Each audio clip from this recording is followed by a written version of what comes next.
everybody, welcome back live at Drew's house, another edition. We are live from our Newburyport studios here. The NCM Hub team is in place. We got ourselves another music show today. Our guest, a return guest, Gary Backstrom of the Gary Backstrom Band. His new album is Light in the Dark. Gary, take it away.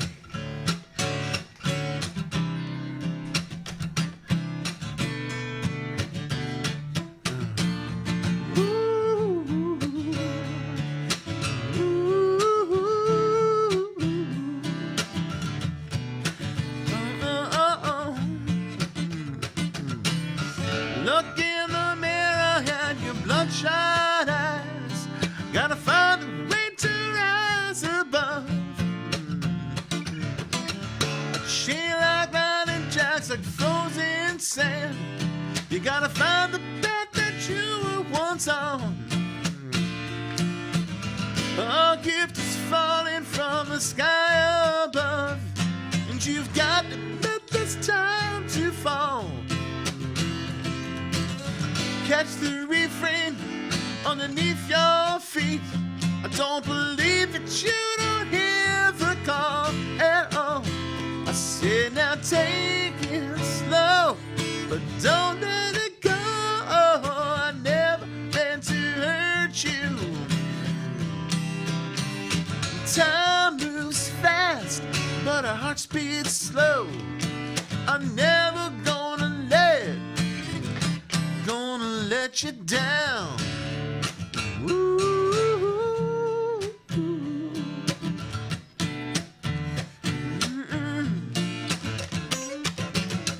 See your footprint in the burning sand. You're just a mortal man, that's all. That's all. Drowning in sound waves in a sea of tears, in a musical undertow. My eyes are open, but I keep falling down. I gotta dust myself off again. This seven lightning only strikes you once. How come I'm crucifying my best friend again? I said now take it slow, but don't let it go. I never meant to hurt you. Time moves fast, but our hearts beat slow. I'm never gonna let you down. Ooh, take it slow, but don't let it go. I never meant to hurt you. Say that time moves fast, but our hearts beat slow. I'm never gonna let you down.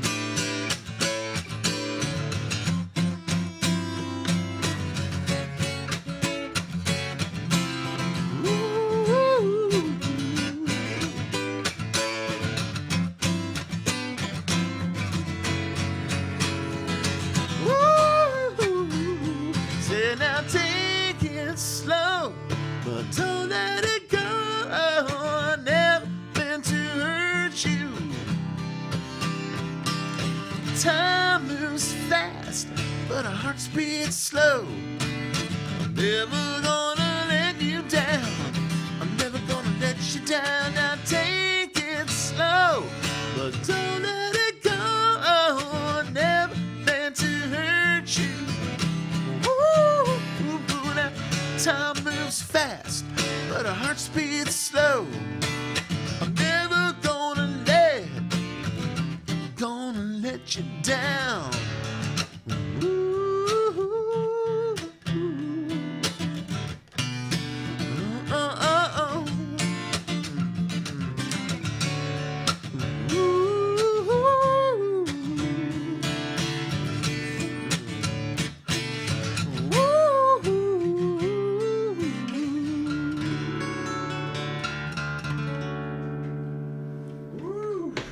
Gary Backstrom. Welcome back, my friend. How are you? Thanks for having me. Good. Good. Sounding great, man. How you been? Busy. I've been busy. Had a really busy summer. Yeah. Between playing with my own group and some solo stuff, and then I do these symphonic rock shows with two of the guys are from Portland. It's sort of centered up there, and we have 3 tribute shows. There's a Billy Joel, Elton John one, a classic rock one, and then Beatles solo, like Beatles in the 70s. Oh. So we often do those with a 60-piece orchestra, but the summertime we do a lot of chamber concerts, which means we have a 4-piece, string section, and then a saxophone player. We did a lot of that over the summer. Oh, so you were busy. And then I saw you're playing on our friend Charlie Carrazzo's album. I got to see you guys at a record release party. You guys were a smoking band that was put fun. together. Yeah, that was really fun, right around the corner from here. Yeah. Yeah, man, that's good. Now you're coming from Gloucester, right? Gloucester's the hometown. Gloucester's you also brought cannolis, which is like makes you a fan favorite in the in the radio here. Yeah, if you're from Gloucester, you know Virgilio's is it's got the cannolis everybody wants. So that is funny. You said they made a movie appearance. It's funny. They've been doing a lot of like filming like around the North Shore here in the recent years. I know my town they did some too in Danvers. Sandler did one in Danvers too. I wonder if it was the same movie. Yeah, it was, because I think they did a part 1 and a part 2. Oh, okay. And when I first moved to Gloucester, Dustin Hoffman and Meryl Streep were doing a movie there, and they took all of Main Street and redid it. They made it look like it looked in the early 70s. Oh, really? And there was old cars driving around everywhere, and you could drive up and watch them shooting scenes. That was pretty cool. What movie was that? Do you remember? I'm trying to remember what it was called. I'll look it up after. That's cool. It was a while ago. I always liked that Babies in Black, I think, or that might have been the working title. Yeah. And they might have changed it. What is it like living? Because Gloucester has like some of those places, like the bar in the Perfect Storm. Isn't that a real bar? Like the Crow's Nest. The Crow's Nest is a real bar. Yeah. Yeah. That must be a. I mean, people love that movie, of course, but that I know that was probably one of the first big ones when they started doing this Massachusetts wave of movies. Totally, literally. It's funny you say wave, but yes. Yeah. Yes, poor choice, maybe. No, but that's people I think after that movie came out sort of flocked there just to go see, one, is it really there? Yeah. And what's it like, and who really hangs out there, and it's definitely like the local bar. Right. I think everyone knows everyone in there. See, I thought, did you see the movie Manchester by the Sea? We won't talk film the whole time, don't worry. But remember the movie Manchester by the Sea, which I really enjoyed, kind of a dark movie, but very dark. But I always thought that movie was more Gloucester than Manchester by the Sea. Absolutely. Right. All right. So I work in Manchester, so I can tell you for sure, like my daytime thing is there. And yes, that movie was portraying all the characters should have been from Gloucester. And it was filmed partially there and partially in Manchester. I saw it in Gloucester, and I remember when the movie was over, they turned the lights on, and everybody turned around to walk out, and they were all like, they had this look on their face. Like, what did I just witness? It was a sad movie. It was very sad. Yeah, but a good one. It was the Affleck kid there, right? really- Casey Affleck, I think. Yep. Mm-hmm. Yeah, it was a good. Manchester by the Sea, also, by the way, one of my favorite beaches in the world. Singing Beach is where Singing Beach. My dogs, it's their favorite place in the world. They can run free because it's nice and barricaded in. Yeah. So. And have you heard the actual squeak of the sand where it makes it? So I realized that way late in life that's why they call it Singing Beach, like just in recent years. And so now I think about it a lot, and I guess I kind of hear it. I don't know. I know what they're saying, sure. I think when it's cold, it happens more. Singing Beach, walk on the sand, it's supposed to make that kind of singing, squeaky sound. There's some reason for it, and I can't remember what it is. Yeah. But yeah, there's some Beautiful great spot. beaches. Yeah. Beautiful spot. Great beaches. A lot of great beaches. Gloucester, of course, has plenty of them, Both. too. Do you ever write songs on the beach? That's a really good question. Have I ever written a song on the beach? I don't know that I have. Do you even bring the guitar to the beach? There's probably reasons why you wouldn't do when that. When I was younger, sure. I definitely... Well, one reason I wouldn't now is because it attracts attention, and it looks like, oh, look at me. I'm here at the beach with my guitar. Yeah. Aren't I I feel like I can get away with that, but you're too good. I don't know. You're too good to be playing on the beach. Well, so maybe off season. Yeah, no, that's a very good idea, though. I have brought it to the Boulevard in Gloucester and sat on one of the benches there, right on the water, and have tried to write some songs there. And I used to bring my guitar to the woods when I was like a teenager all the time, and just and I like that a lot. It's really fun. You know what's funny? I heard. So I mixed. I think it was it Graham from Crosby, Stills.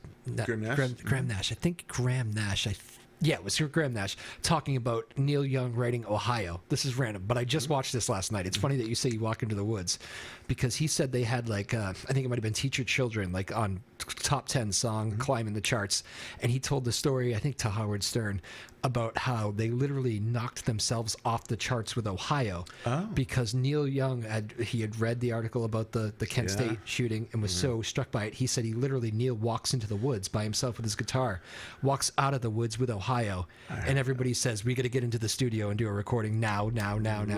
They came out with Ohio. It was obviously a big hit and blew their own song off the charts. They said, isn't that a great story? Well, at least they unseated themselves. And I think I heard that too. Yeah, Actually, Neil walks into the woods with a guitar, walks out with Ohio, the song. So that's how a lot of songs are good songs. Like that one I just played, actually, I was practicing scales in my bedroom upstairs, and no big deal. And when I felt really warmed up, those chords started, I don't know where that came from. It just started coming like out of my hand. I'm like, ooh, that's really cool. You got a riff, yeah. And boom, like within 10 minutes, like the whole song was written. I'm not equating it to Ohio. That's, but oftentimes, and you probably get this from other people, they'll tell you that when they have a real gem, it kind of writes itself on the spot. Lyrics come too with it? You just start singing, or do those come way later? Sometimes they come way later. I think the chorus came pretty quick, and then then I record it, and I go back and I labor over.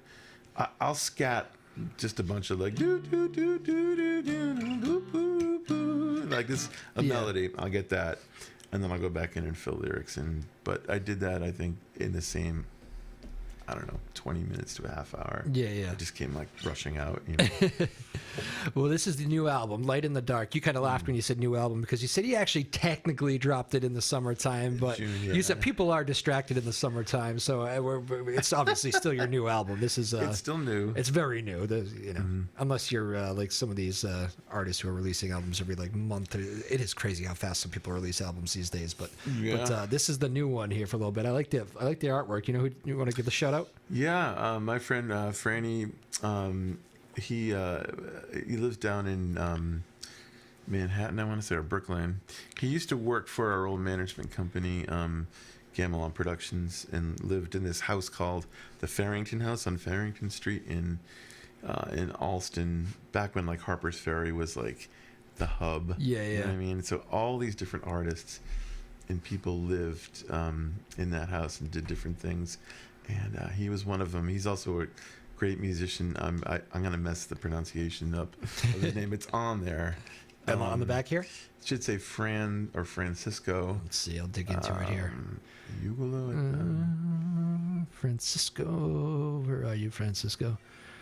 It should be. Franny Lugo? There we go. Franny Lugo. He's amazing. He's done our most recent music videos. Anything you've seen for us with like an advertisement with moving parts, he's done all of that. He's an incredible musician himself. He gave you a little Gloucester flavor with the lighthouse, right? Right, and that's tied over from the Jiggle years. We had a bumper sticker. This is going to date me, but it said Y2K on it. Oh, yeah. But it said J2K instead of Y2K for Jiggle. And we started using the lighthouse, and it looked like a bumper sticker. And then that ended up on the In and Again album. And I wanted to... So some of those songs are old. That just never got recorded when we were playing. But some of them are really new. And I wanted to tie together the old and the new. So I thought, well, let's do something slightly different, but let's bring the lighthouse in there to tie it together. And I live in Gloucester now, so that's kind of a strange coincidence. So you're one of those artists who actually really thinks about the artwork, because you're old school. I mean, because I've always wondered that, like, because kids just, it's such a Spotify world now and everything else that I love the vinyl and I love the CDs, because you actually get to see. That's probably part of it for me. I actually regret the kids don't get that chance to like walk through a record store and like see that thing that jumps out at you. Do you know how many CDs I used to pick up as a kid that like I never would have listened to, except it just looked interesting? Here's something really weird. So the record store in my town, I grew up in Needham, Massachusetts, and we had the Music Center. It's still there. And they had a great, amazing record selection, and like posters on the wall, blacklight posters, beads hanging from everywhere. Really old school music shop, and they'd always be playing great music. And anytime you wanted to hear a record, they'd throw it on for you. And I would always end up in the Utopia / Todd Rundgren section. I never heard any of it, but there were so many, and I would stare at those albums and just look at them and look at them and look at them and look over and over and over. And then, like years later, I became a hardcore fan. But it wasn't because I had listened to them back then. I just remember pulling them out and just staring at the covers.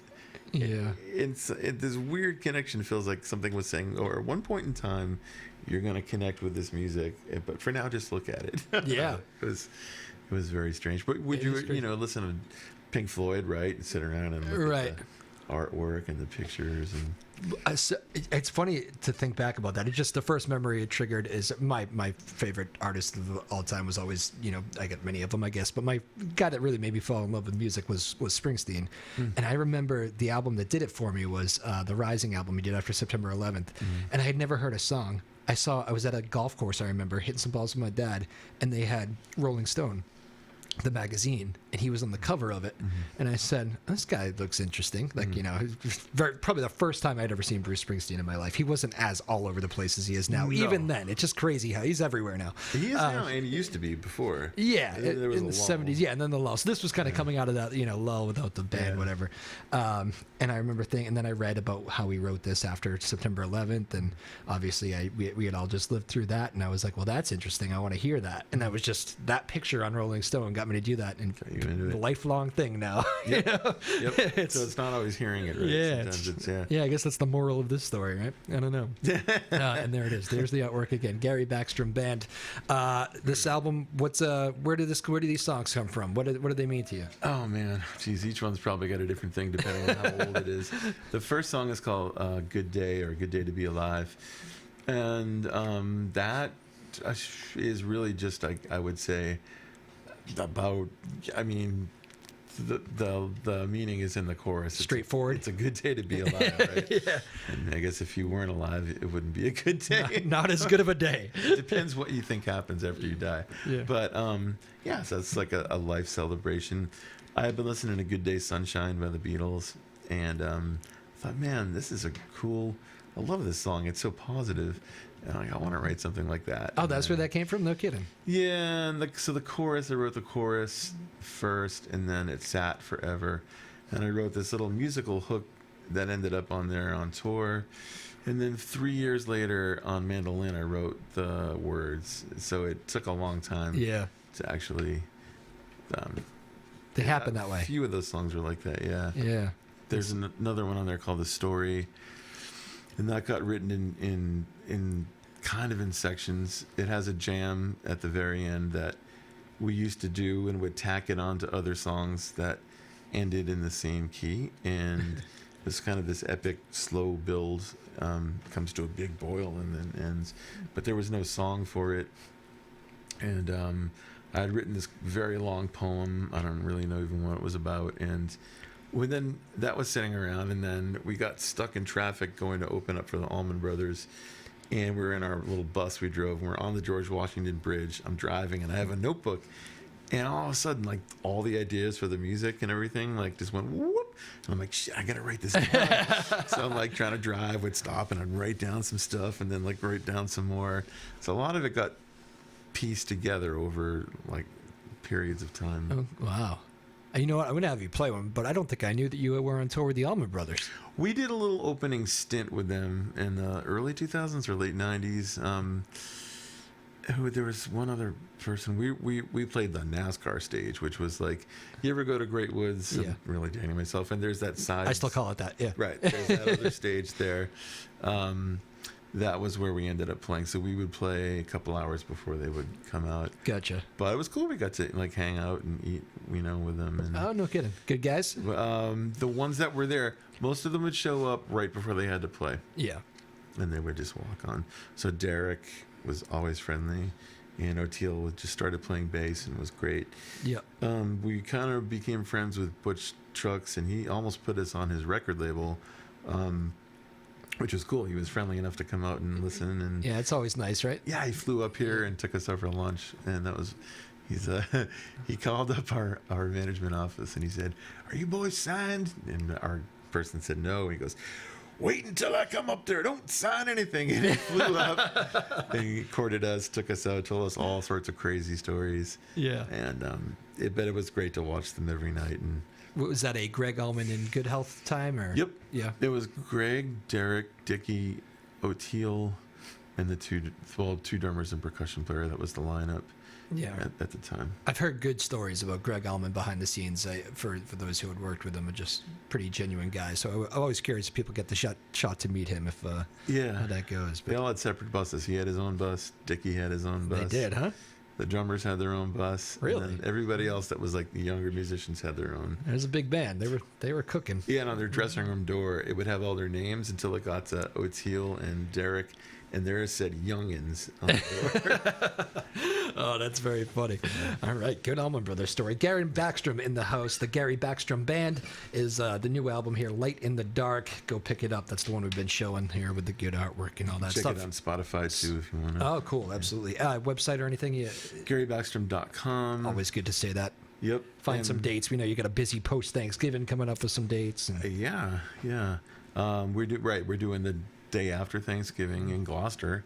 I don't have to drive far. So if you live there and you're close, we're doing a show with this band called Old Taterfoot, which Okay. is one of the first bands I ever heard of when I moved there, and my friend Mike O'Connell, who oddly enough, Mike is from Worcester, Yep. and Jiggle kind of got their start out there, and we both moved to Gloucester 20 years ago.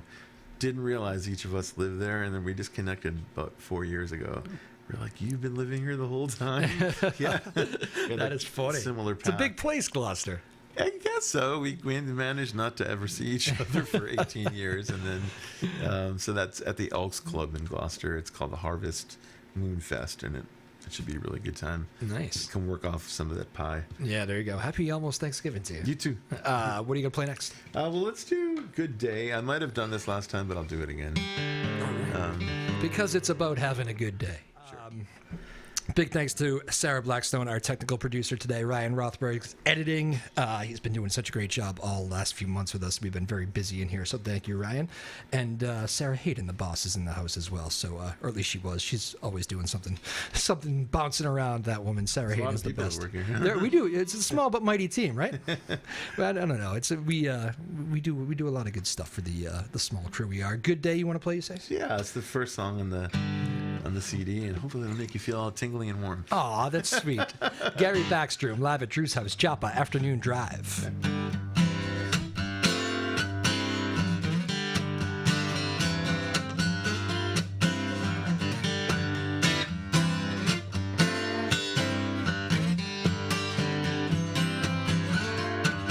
Under pressure is my middle name. I try to leave it, but my heart's to blame. I'm nowhere like I used to be. All the talk about nothing, making something of me. But it's a good day to be alive. Said it's a good day to be alive.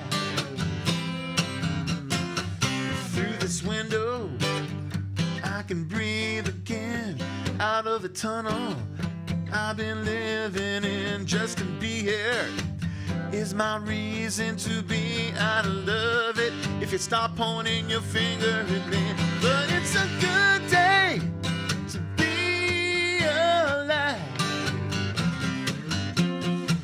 Well, it's a good day to be alive.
No one knows you.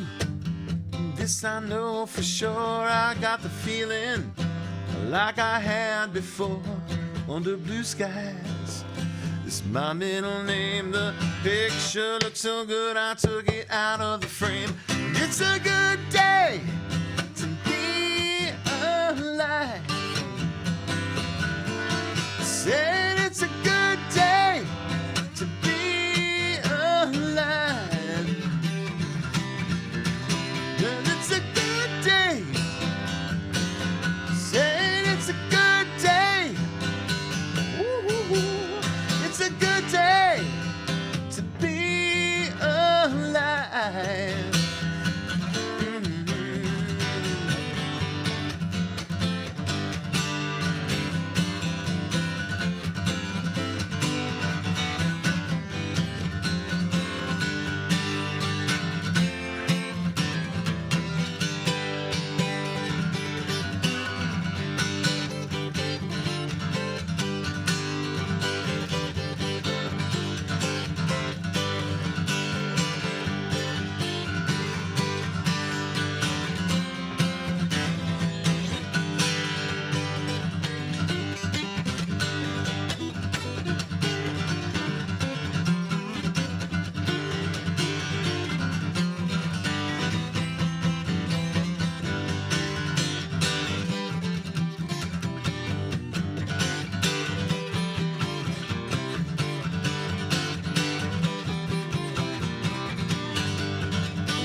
Charlie.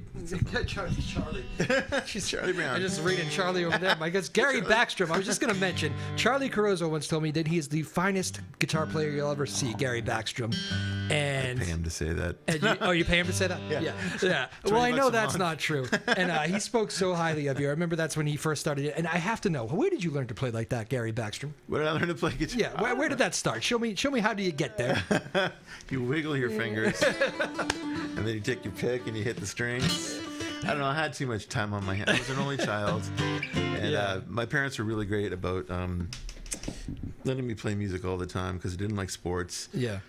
I was really good at art and really good at music, and it just was something I loved. I would bring my guitar to like Thanksgiving dinner when I was 10 or 8. And after we ate, I'd go up into like my aunt and uncle's rooms and just say, "Can I bring my guitar up there?" And I'd disappear for hours and would play, and then later started to sing. I don't know. I had a really great guitar teacher. His name is Harry Klein. He's got a thank you on that album, and he really took me under his wing from the age of 12 to like 18. Yeah. And he had just graduated Berkeley, so he was like fresh on fire with all of that stuff. Yeah. He would do vocal arrangements for a cappella groups, horn arrangements. Like he was just doing everything, not just playing guitar. But he could play like, I'd walk in for my lesson and it would be like walking in and George Benson is there and he's just playing you the most ridiculous thing. Yeah. And then he'd sing something on top of it and I'd be like, duh. Like my eyes would spin around. And so I think just he really showed me like there's no limit to what you can do. But I mean, obviously, you probably realized some of that stuff was coming quickly to you, and then you're like, I mean, you can only teach so much. There's a level of born-in talent here. I mean, right? I mean, you're probably realizing, okay, this is something I can do, and then you put in all those hours of work, right? Yeah. There's a lot of hours of work on top of it, but there'd be times, and I'd hear myself and be like, oh God, it's horrible. Or I try to play something. When I was 11, I remember trying to play Love Me Do and sing it. Yeah. So I'm sitting there strumming like this, and trying to sing the words over it at the same time. And I'm like, how do people sing and play at the same time? It's impossible. Yeah. I couldn't figure it out. So, but I think if anyone out there is just starting to play, anytime you get really frustrated, just stop and come back to it. Don't quit, because if you quit, then you'll never. Yeah, that's good advice. Put it down for a bit.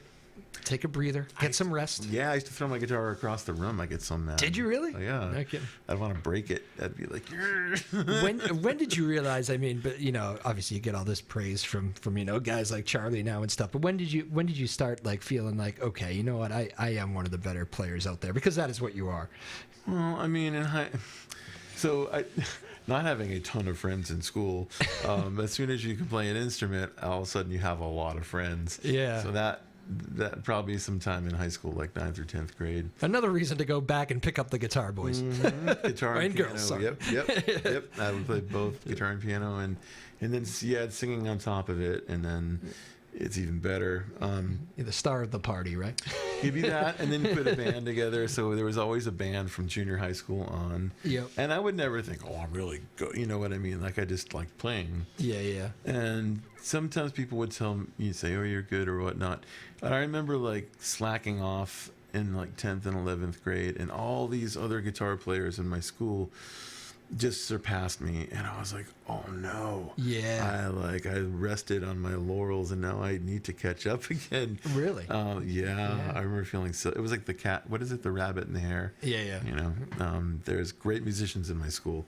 Needham High School was like full of like all-star. If people were surpassing you, I need to know about that Needham High class. My yeah, goodness. man, they were great. The jazz band was great. There were so many great players. I don't know. I never think of myself that way. I like to play, and I try to just make it about what sounds good and feels good. And I stopped wanting to compete with other people. Yeah. Because you can only, I don't know. You got to be yourself, right? When you're playing and writing and singing, and you can try to emulate other people, but I think that outside of a little bit of a healthy competition, it doesn't always help, because you end up in this thing where in your mind you're like, oh, this person's so much better than me, and I need to get ahead of them. Yeah. And that, for me, music is a way to escape all of that. Yes. Yeah. So, And the rave reviews I always hear about you from people I know, a lot of your friends who you've played with and everything, is that you are the best at like kind of throwing yourself into other people's music, and that's why so many people like to collaborate with you, and you can turn on a dime when playing live, and people love that your ear and everything. So those are some of the compliments I get about Gary Backstrom. yeah, well, doing Charlie's CD release was really fun for me. You guys were so good. It was really fun. Yeah, I went to the release party. It was fun. It was really fun. And it was nice for me not to have to hold up the roof like in my own. My band is great, actually. I don't have to really tell them to do hardly anything. It's different though when you're not the front man. It's a whole different thing. You can just sit there and decorate and create, and so that was really, really fun. The people in my group are all amazing, and they kick my butt every time we play. Like, I mean, Peter Copeland, the drummer who lives near me, is just. We just started building in like a drum solo section to the set because it's just so good. And Everett Pendleton, the bass player, the two of them together, just, I mean, they just blow my mind. Chris Nimitz, the keyboard player, same thing. When he goes to take a solo, I just, I want to go over and fan him because he's so good. And we have Kit. Do you know Kit Holiday? I know of Kit. I've never met Kit. Kit Holiday and Kevin Silva are the like harmony singers, and Kevin is a great guitar player too. And so when the harmonies come in, it's just like, heavens open up. So it's, for me, when we play, not only is it fun, but I feel like I'm getting to hear all these other great people, and they just bring it every time. I couldn't do it without them. They're amazing. That is too cool. Well, you sound great in here, man. The album again is Light in the Dark, the Gary Backstrom Band. I'll show it one more time there because it's a fun cover, and you were nice enough to bring it. What's that? Look at this, the little sticker you brought too. I like this. We're gonna have shirts with that on it hopefully soon. Merch. Yeah. We got merch. We do have another run of shirts, but I want to switch it to that, so I didn't. If you want one, I'll bring one in from the car for you. What is the so as we we're going to get through the holidays here? What's the winter plans? Do you plan on? Is there another project? Do you want to play behind this album a lot? What's the deal? Well, the deal is this: it's been a really long summer and fall. I feel like I asked a touchy question there. No. I've been working on it. I don't know. No, Straining over it. We have 2 shows, and then I'm gonna not play for the rest of the year. Oh, good for you. I really want to just chill. So we're also doing the Magic Room. It's this really cool place in Norwood. Oh, nice. Owned by the lead singer of the Bentmen. I don't know if you remember those guys. I know of them. Yep. Des, right? So he's got this incredible room, and all the walls are made of video screens. Oh. And there's things that come out of the walls and move and dance, like puppets and stuff like that. It's really, I can't even explain it. I might have to see that for myself. You should come. That's on December 3rd, and it's 8 to 11. And our friend Dan Rocket, who is amazing, is going to open the show. He used to play with his band, and Jiggle played a lot together in the 90s. So that's December 3rd. That's kind of the last hurrah for this year. I just want to do the one in Gloucester in this, and then kind of cap things off, and then start to work on new songs. Gotcha. Well, good for you. You deserve some time off. The when you look back on those Jiggle days, are you like? I mean, those must have been some fun times. They were great. Oh my God, yeah. I mean, they were hard. There was some really hard. I could sit here and tell you bizarre stories, but all overall really great times. Just yeah. And in fact, I feel like I should write this stuff down before I forget. We had a lot of great tours and opened up for all kinds of people. Yeah. We got to meet all sorts of folks. And was there one person that you really took something from? Sometimes it's not cool to meet the idols of the Derek Trucks. Yeah. As far as Jiggle days go, we used to open up for him, and he'd always sit in with us every single time. Wow. And he's so nice, the nicest person, and he would have him up on the last 2 songs, and I'd forget he was coming up, and I would turn this way, or I'd be looking at my keyboard player, and he'd be standing to this side of me, and his hair is very light and his skin is very light, so almost ghostly, right? And I would always not realize he was there, and I'd turn around and go, whoa, and jump out of my skin, and oh my God, he scared me. But then he would play. I'd take a short solo, and then he would just go bananas. And that was getting a free guitar lesson every time we did that. And it was just incredible. Jamming with Derek Trucks. Yeah, I just kind of laid back and just watched and soaked in, and I learned so much. I can't even put it into words, but about tone and how much to play and when to play. And I can't really even explain it. But to be a few feet away from him. Looking back on those days, that must be a crazy memory, thinking about that. Yeah, I had to look at a picture the other day. I'm like, did that really happen? I bet, man. That's funny. All right. Well, the Gary Backstrom Band is the current project. We're going to pick that up for the holidays here. That's a nice little Christmas gift, right? There you go. Exactly. Gary Backstrom Band. And the website, again, if people want to... GaryBackstrom.com, and then Gary Backstrom Band on Facebook and Twitter and all that stuff. Instagram and all that stuff. That's where you'll update the schedules, and people can find any of this stuff to get the music, that sort of deal. If you want to get on the email list and get something every couple of weeks, you could also go to my website, and there's a little join the mailing list button. Just hit that, and you can sign up. Awesome, man. Well, good stuff. Gary Backstrom, I always enjoy having you in here, man. It's so much fun. Love coming in. Thanks for taking some time, and I enjoy. This is a personal show for me. I enjoy seeing you out on the road there too, when I can see you play, and it's been fun here. Again, Ryan Rothberg, Sarah Blackstone, Sarah Hayden, the crew today. We appreciate that. You want to bring us home with one? Yeah, sure. What do you got? Another one off the album? You thinking, or? You know what?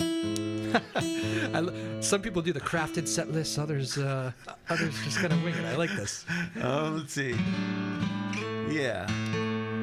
Oops, thanks. I just got it. Sorry. I just put no the worries. strings on. And one more look at the artwork there. There we go. The artwork by Franny Lugo. We'll give him one more shout out because we talked a lot about this CD here today. You're the man, friend. You're the man, friend. Thank you all. Hey, I should say Happy Thanksgiving too, because here we go. We're already there. From our whole team here at Joppa Afternoon Drive. I hope you all have a good day with the family, and coming up, maybe you're traveling right now. A lot of people traveling. People traveling early too this time around. Pre-pandemic levels, I'm hearing. Right, I know. But so if you're going somewhere, be good and be good with the family and all that stuff. We wish you all the best Yeah, here. enjoy it, yeah. All right, Gary Backstrom going to bring us home. Yeah, this is called The Story. Take it away. Thanks, everybody. Thanks, Drew.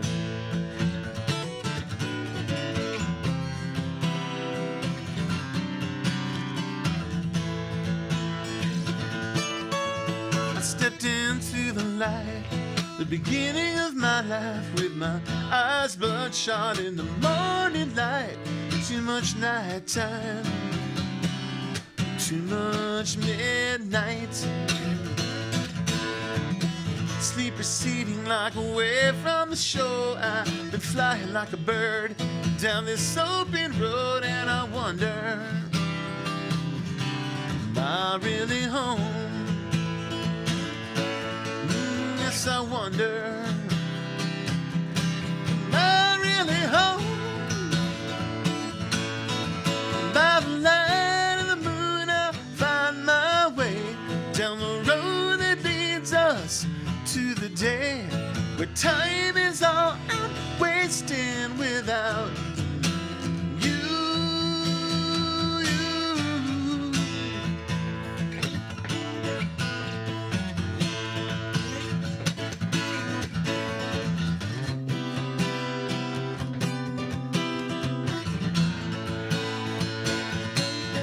Well, I've been kicked to the curb with my wheels spinning round like a rolling stone.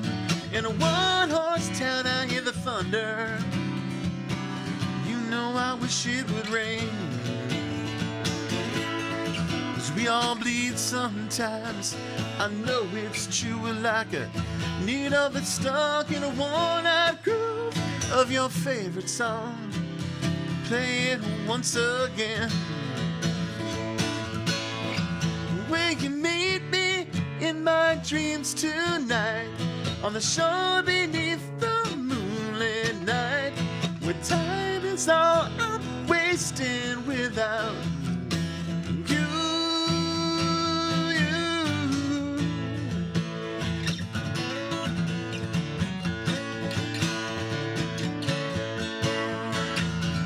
Come to me now with a heart of gold, wherever you stay and wherever you go, I'll be there. I'll be there. Yeah.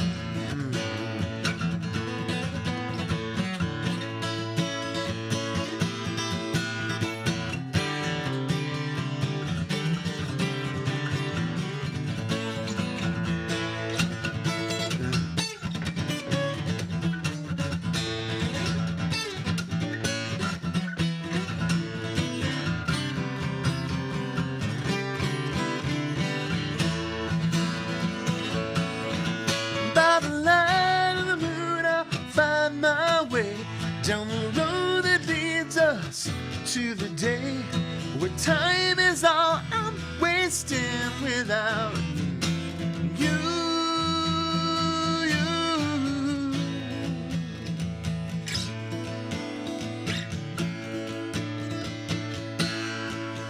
Now as this song plays through my head, I think everyone can hear it, as if everybody knew the words to the story of my life, as if they knew the words to the story